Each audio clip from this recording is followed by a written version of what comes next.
I broke down on the highway, and a stranger's act of kindness changed my life forever. About every time I see someone, I stop. I kind of got out of the habit in the last couple of years. Moved to a big city and all that.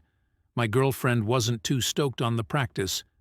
Then some shit happened to me that changed me, and I am back to offering rides habitually. If you would indulge me, it is a long story and has almost nothing to do with hitchhiking other than happening on a road. This past year, I have had 3 instances of car trouble. A blowout on a freeway, a bunch of blown fuses, and an out-of-gas situation. All of them were while driving other people's cars, which, for some reason, makes it worse on an emotional level. It makes it worse on a practical level as well. What with the fact that I carry things like a jack and extra fuses in my car, and know enough not to park, facing downhill, on a steep incline with less than a gallon of fuel. Anyway, each of these times this shit happened, I was disgusted with how people would not bother to help me. I spent hours on the side of the freeway waiting, watching roadside assistance vehicles blow past me, for ALA to show. The 4 gas stations I asked for a gas can had told me that they couldn't loan them out for my safety, but I could buy a really shitty 1-gallon one with no cap for $15. It was enough each time to make you say shit like, "This country is going to hell in a handbasket." But you know who came to my rescue all 3 times? Immigrants. Mexican immigrants. None of them spoke a lick of the language. But one of those dudes had a profound affect on me.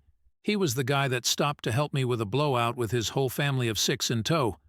I was on the side of the road for close to 4 hours. Big Jeep, blown rear tire, had a spare but no jack. I had signs in the windows of the car. Big signs that said, "Need a jack," and offered money. No dice.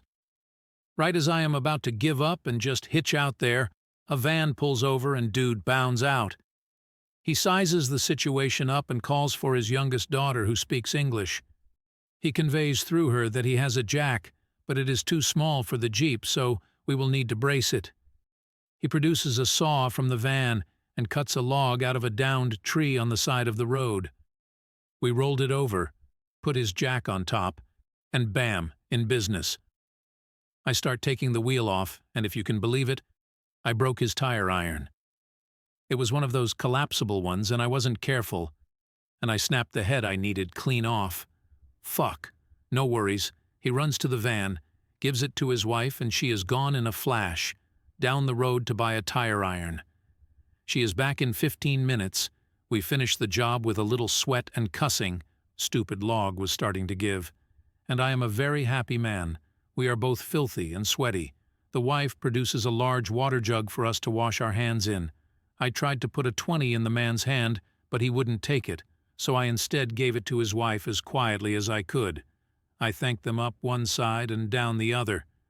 I asked the little girl where they lived, thinking maybe I could send them a gift for being so awesome.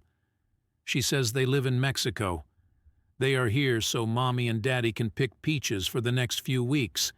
After that, they are going to pick cherries, then go back home. She asks if I have had lunch, and when I told her no, she gave me a tamale from their cooler, the best fucking tamale I have ever had. So, to clarify, a family that is undoubtedly poorer than you, me, and just about everyone else on that stretch of road, working on a seasonal basis where time is money, took an hour or 2 out of their day to help some strange dude on the side of the road when people in tow trucks were just passing me by. Wow. But we aren't done yet. I thank them again and walk back to my car and open the foil on the tamale. 'Cause I am starving at this point, and what do I find inside? My fucking $20 bill! I whirl around and run up to the van, and the guy rolls his window down. He sees the $20 in my hand and just shaking his head, no, like he won't take it.